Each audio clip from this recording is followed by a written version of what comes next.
why didn't you tell me sooner? Why did you keep this hidden from me all these years? And now Mom is gone, and I'll never get the chance to talk to her. I shouted, my voice trembling, barely holding back the tears. My dad sat stiffly in the driver's seat, gripping the steering wheel so tightly his knuckles had turned white. He opened his mouth as if to speak, but no sound came. The car was parked on a quiet street, and the soft rumble of the engine was the only noise filling the heavy silence. My heart was pounding, my mind spinning as I tried to process the truth he'd just dropped on me. It felt like the entire foundation of my life had cracked beneath my feet. My name's Hannah, and I had just turned 18. It was supposed to be a day of celebration, a new chapter. Instead, I found myself sitting in a parked car with my father, blindsided by secrets that were never supposed to reach me. This road trip from Seattle to San Francisco had started out lighthearted, full of laughter, old memories, and the kind of long conversations you only have on the road. But here we were, stopped in front of a house I'd never seen, with everything I thought I knew flipped inside out. At first, the trip had felt like a good idea. When my dad handed me the keys and an old paper map that morning, I thought it was his way of reconnecting after everything we'd been through. Since my mom passed away 2 years ago, he'd been trying in his own awkward way, occasional dinners, random chats about school, small gestures that never quite bridged the gap between us. This road trip was so unlike him that I nearly turned it down. But there was something behind his eyes, something quiet and urgent, that made me say yes. The early part of the drive was surprisingly pleasant. We swapped playlists, pointed out silly billboards, even talked about my mom. He mentioned her more than he usually did. It hurt, but it was also oddly comforting. Still, the closer we got to San Francisco, the heavier the mood became. He kept apologizing, about the past, about how he handled things after Mom died, about things he said or didn't say. At first, I thought it was just the weight of grief catching up to him. But by the second day, I knew something bigger was brewing. I could feel it. That night, we pulled into a tiny roadside motel. The room was barely more than a bed and a space heater, with a vending machine buzzing just outside the window. We had dinner at a little diner nearby, greasy burgers and lukewarm coffee, and he tried to keep the conversation light. But something in his expression gave him away. There was something he wasn't saying. "You okay, Dad?" I asked, watching him from across the sticky diner table, the fluorescent lights above us making everything feel flat and unreal. He paused, his fork halfway to his mouth, then gave a weak nod. "Yeah. Just tired. It's been a long drive." I nodded, pretending to buy it. But I knew better. He was carrying something heavy. As we walked back to the motel, I caught him sneaking glances at me, like he was searching for the courage to speak. But still, he said nothing. And I didn't push him. Not yet. Later that night, back in the room, I sat on the edge of the bed, watching him as he took off his coat and draped it over the chair. The air between us was thick with unspoken words, the heater groaning in the corner as if straining under the tension. I couldn't take it anymore. "Dad," I said, my voice low but steady, "why do I feel like there's something you're hiding from me?" He stopped in his tracks, his back still turned to me, and let out a long sigh. "Now's not the moment, Hannah," he said, shaking his head slightly. "We'll talk once we're in San Francisco." Then he turned around, and for a second, I saw something flicker in his eyes, hesitation, maybe even fear. "Why not now?" I asked, not letting it go. "We're here. Just the two of us. If there's something you need to tell me, tell me." He ran both hands down his face and collapsed into the nearest chair like the weight of it all was finally catching up to him. "It's not easy," he admitted. "I've screwed up, Hannah. More than I'd like to admit. Things I wish I could undo." His eyes met mine, full of something I couldn't quite name. "Your mom always knew how to fix things. I never did. And after she was gone, I had no idea how to be what you needed." My heart pounded. I leaned in. "You've been doing your best. I've seen that. It hasn't been perfect, but you've tried." Why are you being so hard on yourself? He gave a bitter laugh. Trying doesn't always cut it. Not after the damage I did. I was so deep in my own grief, my own regrets, that he broke off, staring at his hands. I need you to know something. I never stopped loving you. Not for a second. Your mom and I both did. But there were times when I didn't know how to show it. His words stunned me. I sat back, unsure what to say. Dad, I whispered, I'm just trying to take all this in. He gave me a faint, tired smile. You don't need to say anything, sweetheart.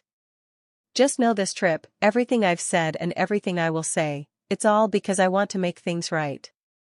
That night, as the motel room grew still and my dad's breathing became slow and steady, I lay awake staring at the cracks in the ceiling. My thoughts wandered back to my childhood, the memories I rarely let surface. My dad was never outright cruel, but he was always distant. Like he was holding me at arm's length, unsure what to do with a daughter who needed more than silence and rules. I remembered the times he shouted over little things, spilled milk, undone chores, test scores that didn't meet some invisible standard. His voice would hit like a slap, leaving me feeling small and uncertain. My mom would always step in, smoothing things over, reminding me that I mattered. The contrast between them couldn't have been sharper. My mother was warmth in human form. She had a way of making even the dullest moments feel magical. When she hugged me, it felt like the world made sense again. Her laughter filled a room like music, and she never once raised her voice. Even when I made mistakes, she'd sit beside me, talk through it, and remind me I was enough. Losing her felt like losing gravity. Everything's felt unsteady since. Thinking of her comforted me, and slowly, I drifted off to sleep. When I woke up the next morning, my dad was already sitting by the window, gazing out at the nearly empty parking lot. The way the early sunlight fell across his face made the lines seem deeper, more worn. He turned when he noticed me stirring and offered a small, weary smile. Morning, birthday girl, he said, trying to sound upbeat. 18. Big day. Yeah, I replied, stretching. Doesn't feel all that different yet. He gave a small laugh, though it lacked any warmth. Maybe this will help, he said, rising from his seat and pulling a slightly wrinkled envelope from his bag. He held it out to me, his hand resting on it for just a second longer than necessary before letting go. Your birthday gift, he added, voice light but his eyes saying something else. It's something that matters. I turned the envelope over in my hands, noticing the softened corners like it had been handled a lot. What is it? I asked, meeting his gaze. He hesitated, and for a second, I saw uncertainty flash across his face. I need you to wait, he said at last, his voice hushed. Don't open it yet. Keep it sealed until we're in San Francisco. He offered another smile, this one more fragile than the last. Promise me, Hannah. I nodded, sliding the envelope into my bag with care. I promise. He let out a breath, and his shoulders seemed to loosen slightly. Good, he said, standing straighter, forcing a lighter energy into the room. Let's get going. Breakfast is on me, birthday girl. But no matter how cheerful he tried to sound, I could feel something heavy beneath his words. Whatever was in that envelope, it wasn't just a thoughtful gift. It meant more. We checked out of the motel and drove down to a cozy roadside diner. Dad ordered me a towering stack of pancakes, complete with whipped cream and a birthday candle poking out from the top. Can't have a birthday without a cake, he said with a smile that trembled just enough to give him away. I smiled back, trying to echo his enthusiasm, even though I could feel the weight of that envelope in my bag, like it was growing with each moment. That day's drive was quieter than usual, the space between us filled with unsaid things. Dad kept pointing out odd landmarks, flipping through old radio stations, humming along to 70s hits, but his mind was elsewhere. I caught him watching me in the rearview mirror more than once, his jaw clenched, like there was something he desperately wanted to say but couldn't. As the city skyline finally came into view, bathed in the golden light of late afternoon, the silence between us deepened. He didn't speak as we drove across the bridge, just stared ahead, his hands gripping the wheel tighter with every turn we made into the city. "We're almost there," he said at last, his voice low and unreadable. "Let's check into the hotel first." We pulled into the lot of a simple hotel just outside San Francisco. He didn't move right away after parking, just sat staring out the windshield like he wasn't ready for whatever came next. "You okay, Dad?" I asked quietly. He nodded, but the look in his eyes betrayed him. "Just tired," he said. Then he got out without another word, grabbing his bag and heading for the lobby. I followed behind, heart pounding with the feeling that whatever he had planned for tonight, it wasn't just a celebration. Once inside the room, he dropped his bag near the door and checked his watch. "Unpack your things," he said, his tone a little too upbeat. "There's a place I want to take you tonight." I gave him a curious look as I set my bag down. "What kind of place?" He gave me a small smile but kept his eyes on the road. "Just somewhere special. I promise, you'll like it." His voice was even, though I caught a flicker of tension underneath. Still, I wanted to believe he was planning something meaningful. Maybe this was his attempt to salvage my birthday after such a strange, emotional day. "All right," I said with a nod. "Let me go freshen up first." While I washed my face, I let myself imagine what he might have up his sleeve. Maybe a nice dinner spot, or one of those hidden places my mom used to mention when she talked about their time in San Francisco. That thought made me smile, even if just for a second. I allowed myself a glimmer of hope, maybe tonight would be the memory I'd been wishing for. Once I was ready, we stepped out into the city. The streets pulsed with life, neon lights flickering in shop windows, the low murmur of laughter and music spilling from open doors. My dad drove in silence, his gaze fixed on the road as we wound through streets I didn't recognize. "So," I said, trying to break the tension, "are you going to give me a hint, or are we doing the whole mysterious surprise thing?" He glanced over with a faint smile. "It's a surprise," he said, his voice gentler than usual. "Just relax and enjoy the ride." I leaned my head against the window, watching the buildings blur into each other. I wanted to believe this was something good, something thoughtful, even a little magical. Maybe he'd planned this stop to honor my mom, something heartfelt and quiet. But as the traffic thinned and the surroundings grew less polished, a slow unease began to settle in my chest. Eventually, he turned down a narrow road lined with aging houses, most of them dark, their porches sagging under the weight of time. The car slowed in front of one with peeling paint and cracked steps. He cut the engine. "This is it," he said quietly. I sat up straighter, trying to make sense of what I was seeing. "Wait, this is where we're going?" I asked, confused. "Why are we here?" He didn't answer at first. He just stared ahead at the house like he was trying to gather the courage to move. Then, finally, he spoke. "I have to tell you something, Hannah," he said, barely above a whisper. "And it's not something easy for me to say." A chill ran through me as I turned to face him. "What is it?" I asked, heart thudding. "You're kind of freaking me out, Dad." He exhaled shakily and dropped his hands from the wheel, letting them rest in his lap. "There's something I should have told you a long time ago," he said, his voice raw. "Something I've carried with me since your mom passed. I told myself again and again that it wasn't the right time, that telling you would only make things harder. But the truth is, I was scared. Scared of how you'd see me once you knew. Scared of what it might do to us." I didn't speak. My throat felt tight as I watched him try to piece his words together. His voice cracked as he went on. "You probably spent years wondering why I wasn't the father you needed, why I kept my distance, why I seemed so angry all the time. I hated myself for that, Hannah, every single bit of it. But it was never your fault." He took in a shaky breath, both hands gripping the steering wheel like it was the only thing holding him together. "When your mom and I got married, all we wanted was to have children. She used to talk about it constantly, how she imagined our family, how much love we had to give. But it didn't happen. We tried, but I couldn't. I couldn't give her that. And it broke me. I felt like I had failed her, as a husband, as a man. Instead of dealing with those feelings, I shut down. I pulled away from her when I should have leaned in. He glanced over at me briefly, his eyes glassy with unshed tears.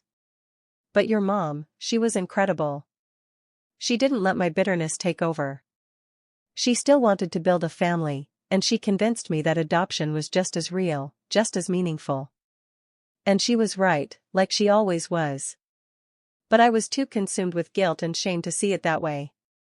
His voice faltered, and he stared down at his hands, as if searching for the right words. When we brought you home, I wanted to be the kind of dad you deserved. God, I really wanted that.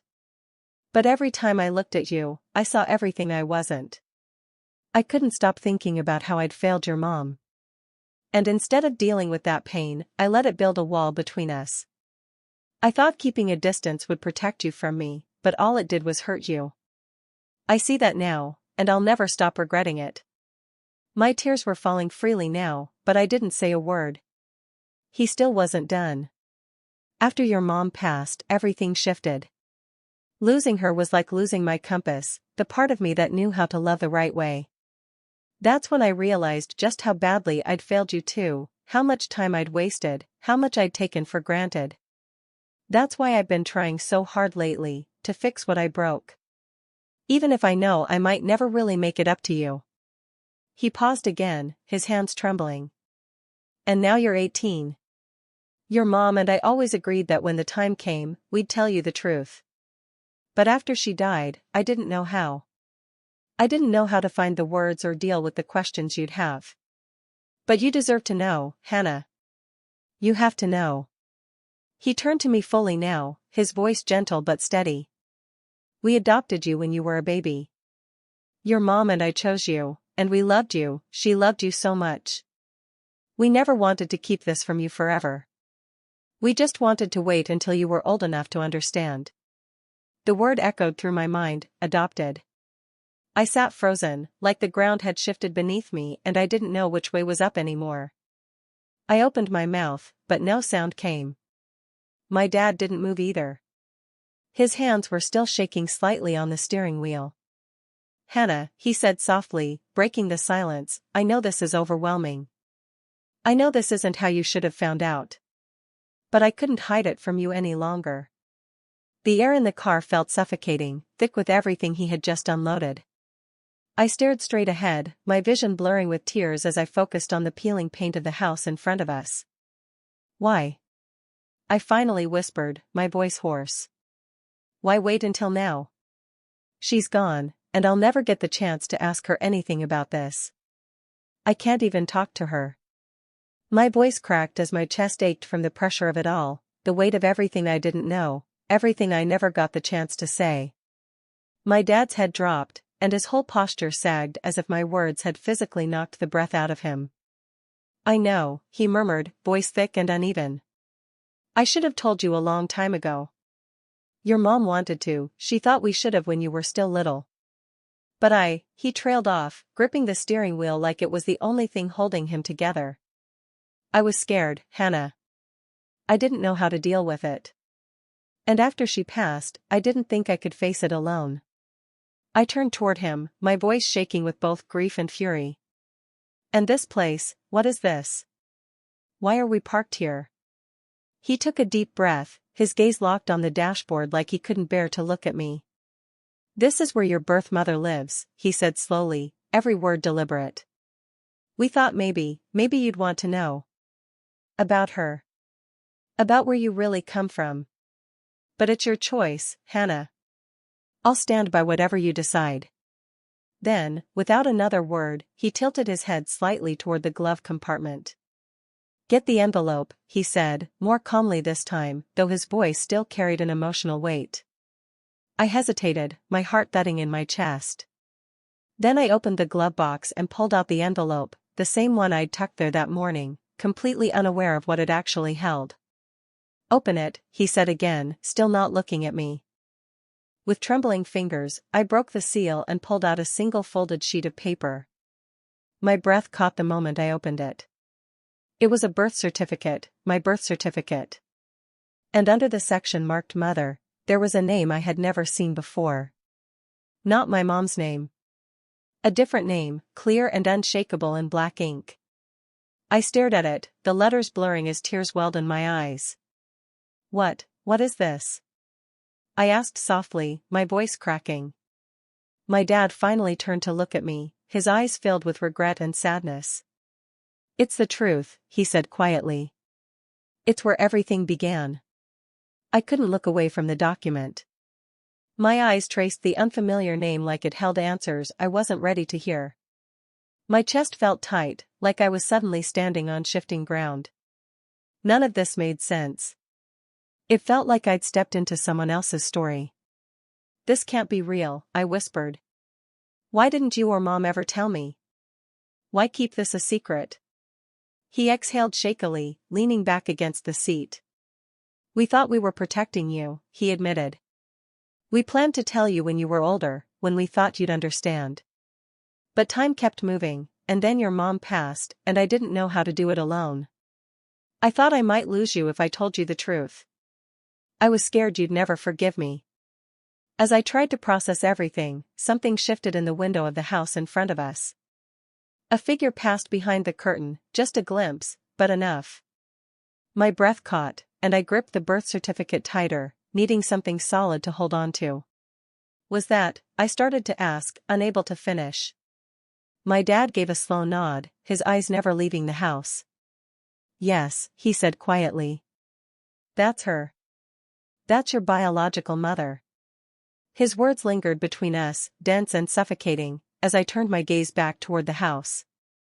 My thoughts raced in every direction. 1,000 questions begged to be asked, but I couldn't seem to form a single one. I couldn't take my eyes off that window. The curtain shifted again, and this time the silhouette stayed longer, faintly outlined in the amber glow of a lamp inside. My chest felt tight. I was pulled in by a whirlwind of emotions, curiosity, fear, confusion, all crashing into one another. What should I do? I whispered, not even sure who I was asking. My dad stayed silent for a moment, his hands motionless on the wheel, his expression unreadable. It's entirely your decision, Hannah, he said finally, his tone gentle but firm. I brought you here because I believe you deserve the truth. But meeting her? That's up to you.